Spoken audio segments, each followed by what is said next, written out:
and Blue Dude here with you again. If you haven't already, go ahead and hit that like and subscribe button. I make videos every single day, sometimes multiple videos depending on how active the day is or what kind of mood I'm in. So if you don't like this video, maybe you'll like one of my other videos. So I've been going conference by conference listing the strangest looking stadiums. I've done the ACC, the Pac-12, the Big Ten, and the Big 12. And now it's finally the SEC's turn. And I didn't plan it this way, but this is definitely the strangest list. So if you like the other lists, you'll like this one. So the SEC has 14 teams, but only 13 made the list because I don't put down every stadium if they don't have it. And there is one stadium that doesn't have it, and that is Vanderbilt. Now, to be fair, Vanderbilt Stadium is a little strange, but it's just too sad and too depressing to talk about. So sorry, Vanderbilt, you didn't make the list. So let's start out with number 13, Auburn. Jordan-Hare Stadium, opened in 1939, has a capacity of 87,451. Auburn barely makes this list because it is a little generic looking, but still impressive. It is completely enclosed by a thick lower bowl. Both sidelines have large upper decks that look pretty much the same on both sides. The end zones have slight differences. In one end zone, the top part juts slightly above the lower bowl in the corners, near the sidelines. In the other end zone, the top part juts up as well, but it's a smaller section in the middle.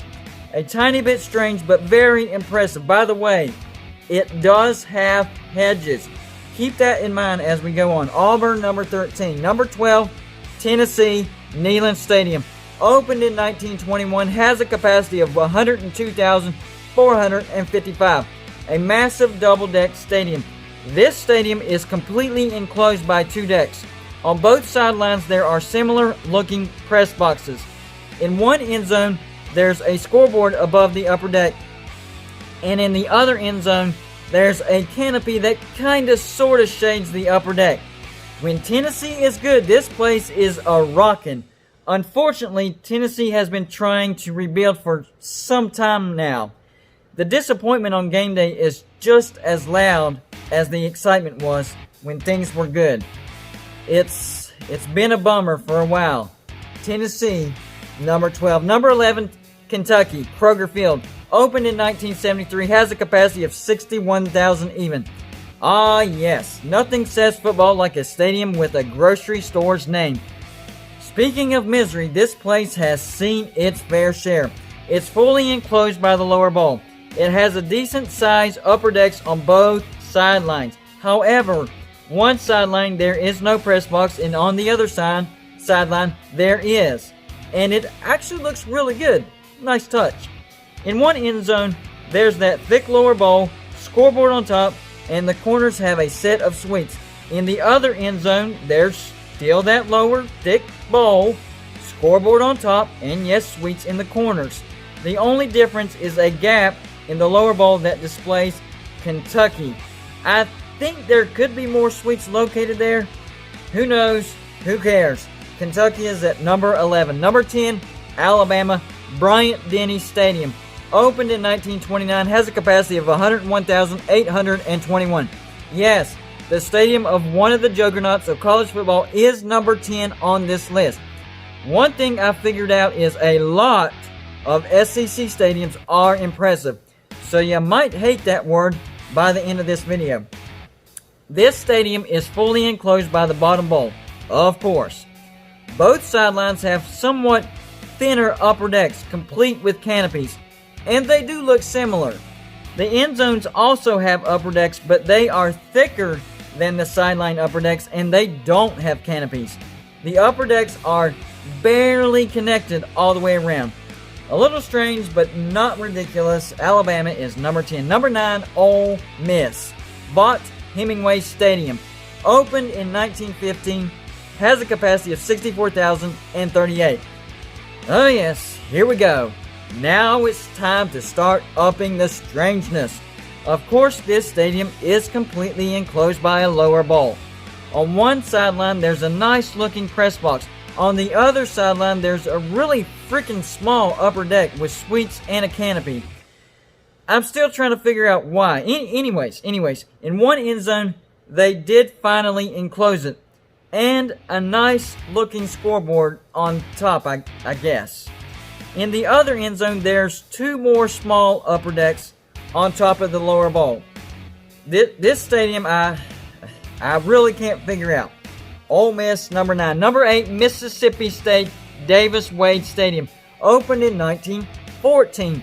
Has a capacity of 61,337. Buckle up. The strange, awkward, and unique are really about to ramp up.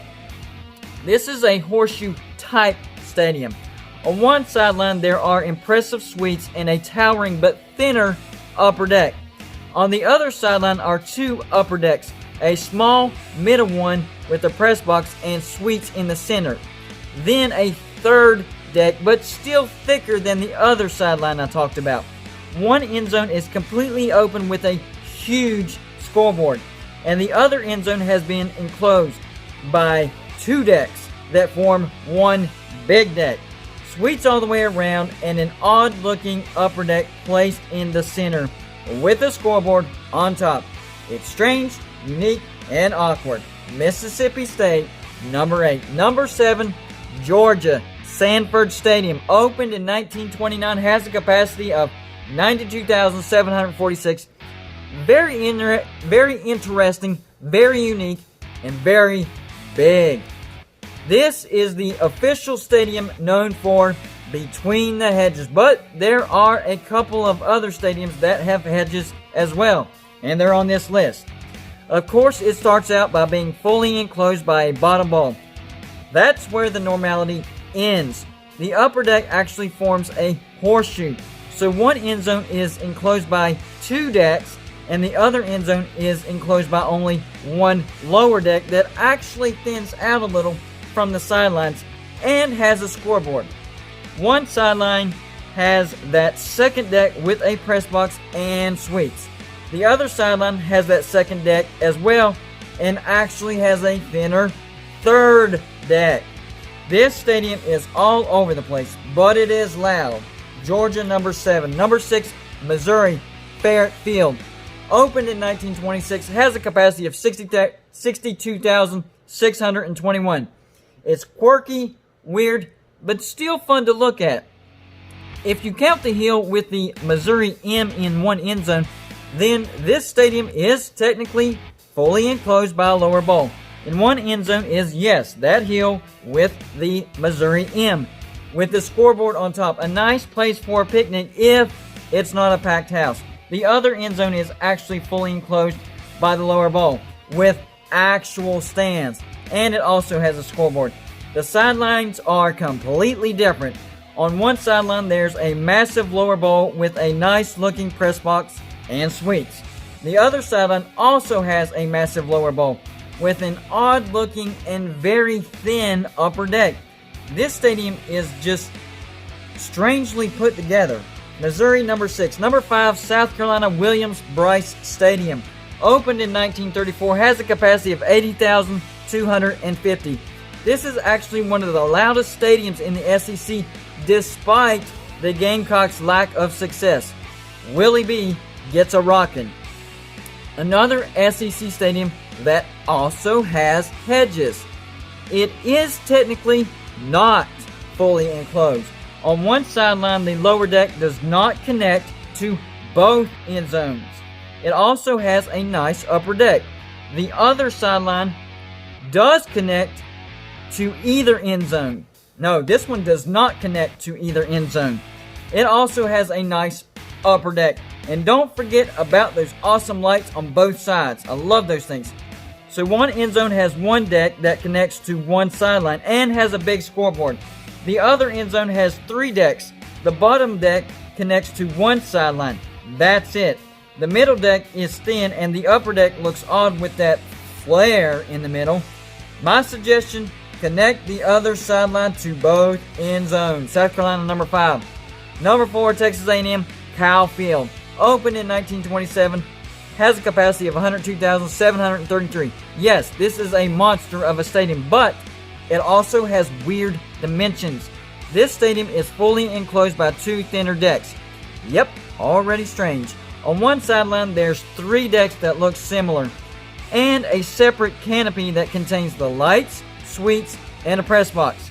The other sideline also has 3 decks, but they look different. It even looks like a quad deck. Also has a canopy of lights overhead and notches in the middle of the second and third decks for luxury suites. The corners are connected to the end zones in an awkward looking way. In one end zone, there are 3 decks, a smallish, lower, thin middle deck, and a massive upper deck. The other end zone also has 3 decks, but they look way different, almost quad looking. The upper decks do not connect to one sideline, but they do connect to the other. I don't even know how to describe the upper deck. It is massive, but very oddly shaped. It's massive, but very oddly shaped. Believe it or not, this list does get stranger. Texas A&M number 4. Number 3, LSU Tiger Stadium also claims the title. Death Valley, opened in 1924, has a capacity of 102,321. Another strange monstrosity. You can definitely tell it's been expanded in stages when there are no fans. It's completely enclosed by a lower bowl that isn't consistent all the way around. On one sideline, it's an extremely thick lower deck that has an upper deck that extends into one of the enclosed end zones. It also has suites and 2 more very thin decks in between the upper and lower decks. The other sideline also has an extremely thick lower deck, but the upper deck is thicker than the other one. It also extends into one of the enclosed end zones and does have suites as well. One end zone has 1 extremely thick deck and a scoreboard. The other end zone has a lot going on. The 2 lower decks are the same size as the extremely thick deck that's everywhere else. They stack suites, 2 more decks, and 2 scoreboards on top of that. It's weird, strange, awkward, and unique. I also think it's really cool looking. LSU, number 3. Number 2 is Arkansas. Arkansas has 2 stadiums. War Memorial Stadium, opened in 1948, capacity 54,120, and Donald W. Reynolds Razorback Stadium, opened in 1938, has a capacity of 76,212. Not even going to get into why Arkansas has 2 stadiums. First, War Memorial Stadium. Had this been their only stadium, Arkansas would not have made this list because it's just one big bowl. But Arkansas does have, in fact, 2 home stadiums. The second, Donald W. Reynolds Razorback Stadium, a long freaking name as well, is definitely more interesting. It's technically not fully enclosed. One sideline has a thick lower deck and a much thinner upper deck with suites and a press box between the 2 decks. The other sideline looks similar, a thick lower deck and an even thinner upper deck than the other sideline. It also has a press box and suites. The end zones are totally different. One end zone connects to both sidelines. It's a lower deck that juts out with connecting corners. Then a second deck that spans the entire end zone with a lot of suites on top and a scoreboard. The other end zone doesn't connect to either sideline. I guess technically it has 3 decks, 2 medium-sized lower decks and a very thin third deck and a party deck on top of that with a scoreboard and suites. This stadium is definitely all over the place and doesn't really make any sense. And that's why Arkansas is at number 2, because this stadium is weird, doesn't make any sense, and Arkansas has 2 stadiums. So Arkansas, number 2. Number 1, Florida. I was blown by this. Ben Hill Griffin Stadium, also known as The Swamp. Opened in 1930, has a capacity of 88,548. Yes, finally the strangest of the strange. It actually surprised me how strange this stadium is. This stadium is both fully enclosed and broken up at the same time. One sideline has an extremely thick single deck that kind of breaks off and turns into 2 decks towards the end zones. The other sideline does the same thing, except there's another thin deck above that. And a very impressive press box and suites. That thin deck I was talking about spells Florida on the left and Gators on the right. In one end zone, there's a smaller lower deck and a thicker upper deck, both awkwardly connected to both sidelines. There's also a scoreboard on top. The other end zone is actually 3 decks, but only the bottom deck connects to both sidelines. It has a very thin middle deck that spells Gators, and a very thick third deck, and a tiny scoreboard on top. I can't ignore the 4 corners in each end zone either. The first one lists the national championships. The second one says, "This is Gator Country." The third one says, "This is the Swamp." And the fourth one says, "It's great to be a Gator." This is wild, strange, and definitely unique. It's definitely appropriately named the Swamp. Florida, number 1. Man, that's a crazy list. Anyways, that's all I got for you today. Like and subscribe if you haven't already. And I'll see you on my next show.